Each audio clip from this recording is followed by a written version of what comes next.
most shocking thing about how Elon has earned his wealth is that he's done it through concentration and not diversification. Why is that? Because diversification is how you preserve wealth, not how you build it. When it comes to strategy, Elon says, I either invest in my own companies or hold cryptocurrencies. The only significant thing I hold outside of Tesla is SpaceX. This is reminiscent of the Stanley Druckenmiller philosophy of putting all your eggs into one basket and then watching that basket very closely. Take me, for example. I'm all in on FilterBuy. If I diversify out of it, it will take away from my ability to move fast within it, or to invest more into the things that directly affect the company's growth. One, we can't talk about billionaires without talking about Jeff Bezos. We all think of Amazon as a company that made Bezos a billionaire, and he has all this money. But it only did that because it lost money for years. Between shipping, logistics, tech, and constantly investing in new lines of businesses, Amazon was barely profitable. For over a decade, people thought that Bezos was crazy.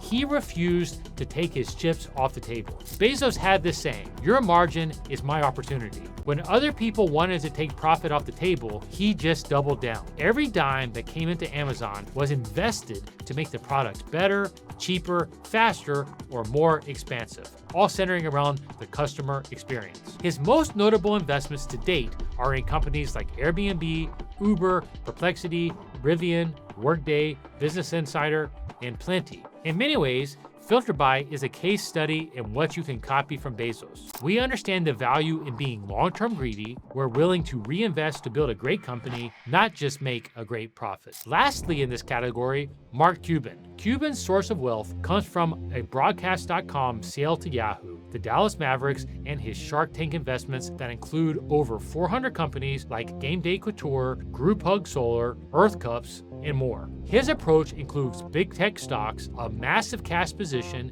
and venture bets. Cuban has always been good about knowing when to sell. He made his first billions by selling his company at the peak of the dot-com bubble. Most people who sold internet startups during this time lost everything when the stock market inevitably crashed. But not Cuban. He essentially bought insurance against the tech stocks he owned with some options trades. Every other billionaire on the list doubled down over and over again. But Cuban knew when he had a good thing in front of him and protected it. Even today, while AI is minting new billionaires every day, Cuban says, I keep a large portion of my portfolio in cash, whether it be political unpredictability, a global event, or a new innovation. I don't want to take big risks. Cuban stands in contrast to the other billionaires.